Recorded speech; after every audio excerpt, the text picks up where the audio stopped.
சகோதர சகோதரிகளே, இன்றைய இரவு நேர தேவனுடைய வார்த்தை யோசுவா 24 17 நாம் நடந்து வந்த எல்லா வழியிலும் நாம் கடந்து வந்த எல்லா ஜனங்களுக்குள்ளும் நம்மை காப்பாற்றியவர் நம்முடைய தேவனை கர்த்தர்.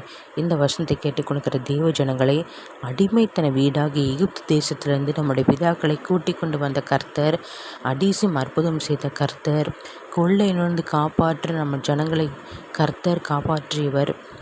கர்த்தர் தூதனை கொண்டு நம்மை காப்பாற்றுகிறார். கர்த்தர் தூதனை கொண்டு நம்மை வழிநடத்துகிறார். கர்த்தர் நம்மேல் கண்ணோக்கமாக இருக்கிறார். இந்த உண்மையை, இந்த சத்தியத்தை அனைத்து ஜனங்களும் அறிவிக்க வேண்டும்.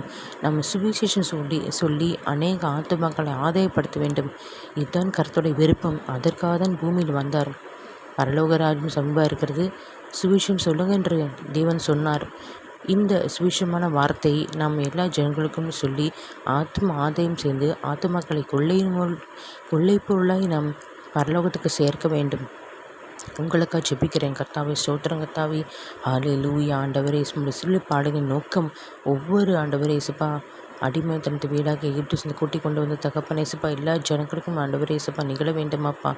ஸ்தோத்திரம் கர்த்தாவே இயேசுப்பா. நன்றிப்பா, நன்றிப்பா. நாங்கள் மீண்டும் மறுபடியும் பயப்படுத்துகிற அடிமைத்தனத்தின் அவை பெறாமல் அப்பா பிதாவென்று கூப்பிடப்படுகிற புத்திர சுத்தன் அவை பெற்றிருக்கிறோம் தகப்பனே இயேசுப்பா. நீர் கொடுத்த விடுதலை, சந்தோஷம், சமாதானம், ஆரோக்கியம், ரட்சிப்பு ஆண்டவரே சோப்பப்பா, ஆண்டவரே சோத்திரம், ஐஸ்வர்யம் ஆண்டவரே, ஹல்லேலூயா, நித்திய வாழ்வு அனைத்தையும் நாங்கள் சொந்தரிக்க கிருபை தங்க ராஜா. சோத்திரங்கத்தாவே, ஹல்லேலூயா. உடைய வருகை இப்போ நாங்கள் எல்லோரும் எடுத்துக்கொள்ள எங்களுக்கு ஒவ்வொருத்தருக்கும் கிருபை தங்க ராஜா. இயேசு நாமத்தை ஜெபிக்கிறேன் பிதாவே, ஆமென்.